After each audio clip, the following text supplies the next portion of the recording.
अनुभवी आंखें सच दिखाते हैं, छुपाते नहीं। बनमन की नगर परिषद वासियों को अमृत महोत्सव के 75वां स्वतंत्रता दिवस एवं रक्षाबंधन के पावन अवसर पर हार्दिक शुभकामनाएं। मैं विजेंद्र कुमार चौधरी, सभापति प्रत्याशी। 15 अगस्त 1947 देश आज़ाद हुआ और तब से तिरंगा फहराने लगा। आज 75वें वर्ष में हम पहुंच चुके हैं। भारत अमृत महोत्सव मना रहा है, आज़ादी का अमृत महोत्सव।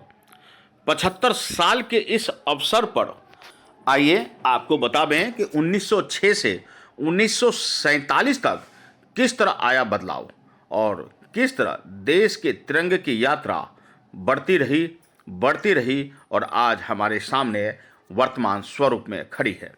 साल 1906 से 1947 तक हमारे राष्ट्रीय ध्वज में कई बदलाव आए हैं।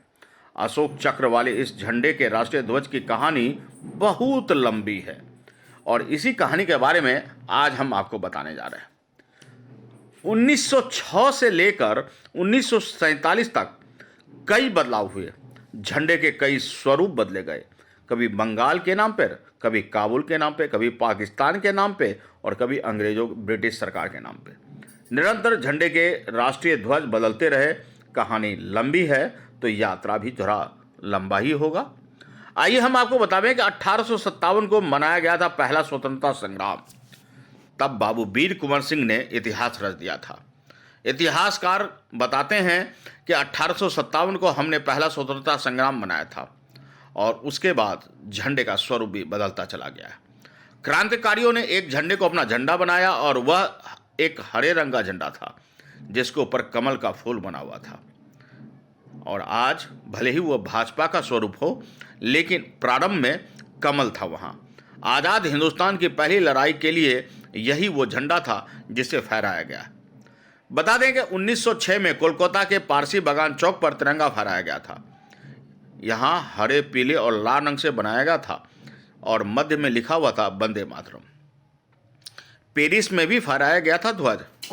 इतिहासकार कहते हैं कि 1907 में मैडम कामा द्वारा भारतीय क्रांतिकारियों की मौजूदगी में पेरिस में ध्वज फहराया गया और उस ध्वज के तिरंगे से कुछ ज़्यादा बदलाव नहीं थे, लेकिन इसमें ऊपर लाल पट्टी का रंग केसरिया था और कमल के बजाय 7 तारे थे।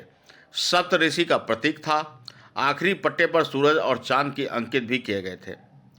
आपको बता दें कि 1917 में जब राजनीतिक संघर्ष हुआ, नया मोड़ आया, तीसरा झंडा आया। कहते हैं कि होम रूल आंदोलन की आड़ में तीसरे ध्वज को रूप दिया गया।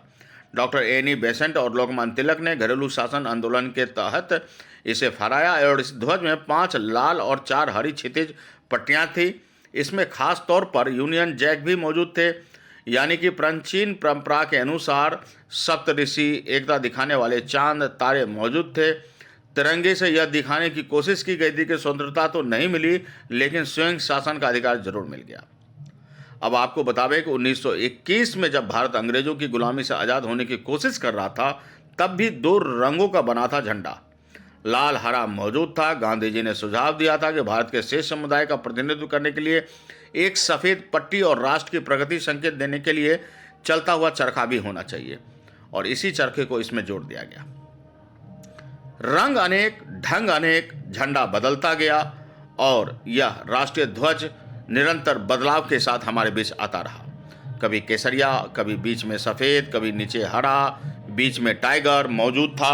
आपको बता दें कि इतिहासकार कहते हैं कि 1931 में ध्वज को केसरिया, सफ़ेद और हरे रंग का भी रूप दिया गया। गांधी जी के चलते हुए चरखे का साथ भी मिला और 1947 का वक्त था जब इसमें चक्र का सफ़र भी आता हुआ दिख गया। सावरकर ने चरखे की कमेटी को एक टेलीग्राम भेजा और उन्होंने कहा कि तिरंगे के बीच के मध्य में अशोक चक्र होना चाहिए।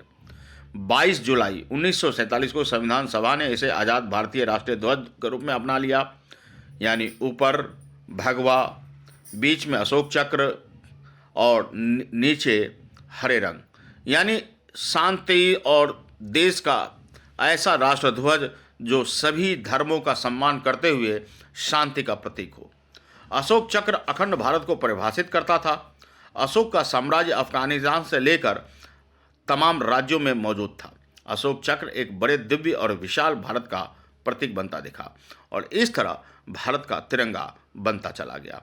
रूप बदलते रहे, ढंग बदलता रहा तिरंगे की पहचान, और अंततः जो मिला वह राष्ट्र का गौरव है और हर घर तिरंगा, हर घर इसका सम्मान।